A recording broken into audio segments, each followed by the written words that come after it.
wabarakatuh. Sebelumnya perkenalkan, nama saya Eka Maulidiana Rahmawati Yuniar dari Prodi Perbankan Syariah. Baik, selanjutnya saya akan menjelaskan tentang ihtisan. Yang pertama, pengertian ihtisan.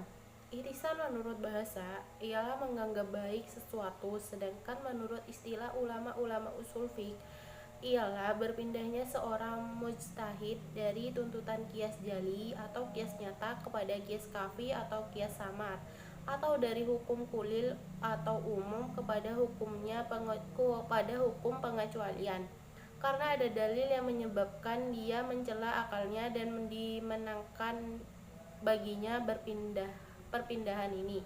Jadi dapat disimpulkan bahwa ihtisan yaitu ketika seorang mujtahid lebih cenderung dan lebih memilih hukum yang lain disebabkan sesuatu hal yang dalam pandangannya lebih menguatkan hukum dari kedua hukum pertama.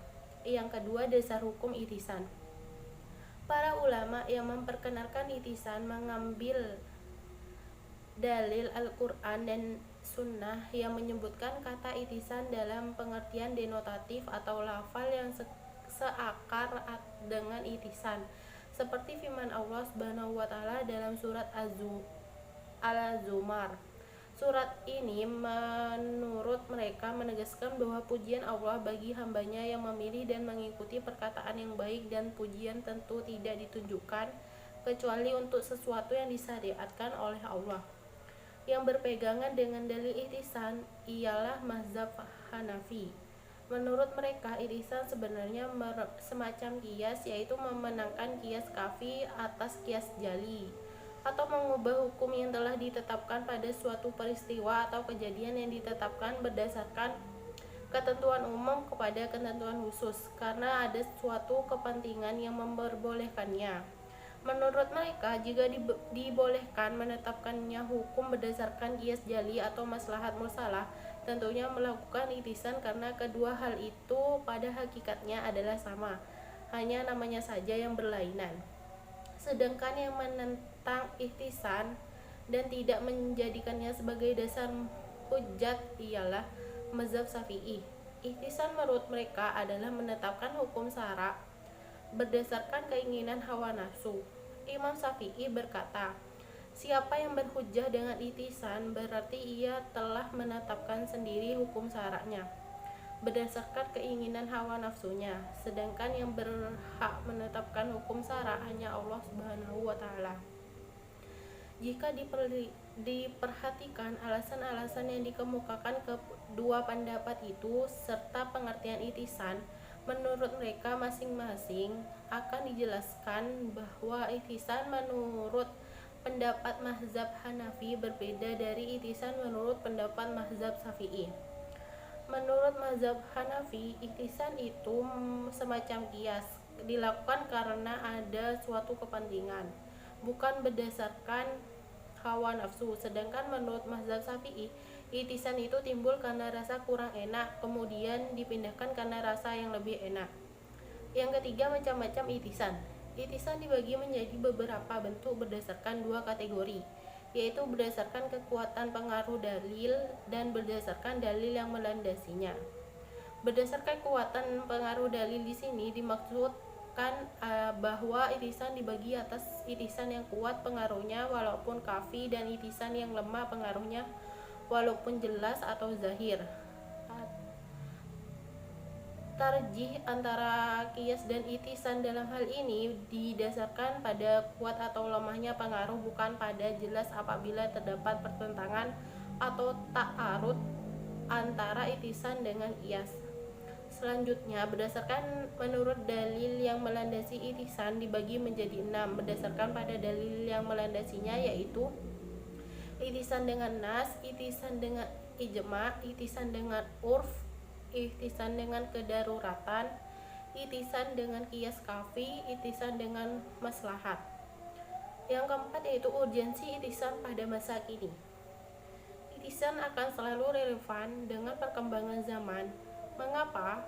Karena ihtisan merupakan salah satu sumber hukum Islam yang akan dijadikan pedoman jika umat menghadapi suatu permasalahan dan tidak ada jawaban di dalam nas, Dengan digunakannya itisan diharapkan mampu memberikan jalan atau solusi kepada permasalahan umat dan memberikan kemaslahatan. Semakin berkembang dan kemajunya suatu peradaban, maka semakin besar pula permasalahan yang akan dihadapi oleh umatnya. Jika kita sebagai umat yang hidup di zaman modern ini hanya menggunakan sistem hukum lama yang digunakan pada masa Nabi Subhanahu wa Ta'ala ataupun masa sahabat dan tabi'in, maka tidak pas dan kemungkinan besar tidak akan memberikan solusi yang tepat. Maka di sini itisan dan sumber hukum Islam lainnya akan dibutuhkan guna menjawab permasalahan tersebut. Yang kelima yaitu contoh irisan yang memiliki referensi dengan ilmu ekonomi dan bisnis. Contohnya seperti yang sedang booming mengenai belanja melalui internet atau online shop. Menurut pembagiannya, irisan yaitu irisan ijma, akad seseorang yang memesan barang-barang dengan tukangnya tidak sah menurut penetapan kias karena disamakan dengan jual beli yang tidak hadir barangnya. Tetapi itisan menetapkan sebagai akad yang sah karena perbuatan ini dilakukan oleh masyarakat banyak. Berarti disepakati kebolehannya dan juga kemungkinan ditetapkannya kebolehan transaksi seperti ini. Karena jarak yang tidak memungkinkan orang untuk langsung membeli di tempat produksi dan memberikan kemudahan untuk berjualan untuk mengembangkan bisnis meskipun tidak membuka lapak disepakati di tempat. Ini bukti bahwa Islam adalah agama yang tidak memberatkan umatnya. Selanjutnya contohnya yaitu bunga deposito bank. Para ulama tetap bersikukuh untuk mengharamkan bunga deposito di bank, meski mereka juga mengetahui bahwa dana tersebut digunakan untuk investasi. Penolakan itu muncul karena mereka tetap bersikukuh untuk menggunakan pendekatan konvensional, yaitu mengkiaskan bunga bank kepada riba yang secara mutlak diharamkan. Meskipun ulama tidak sepakat dengan menghadapi hukum mudharabah, namun secara prinsip mereka dapat menerima.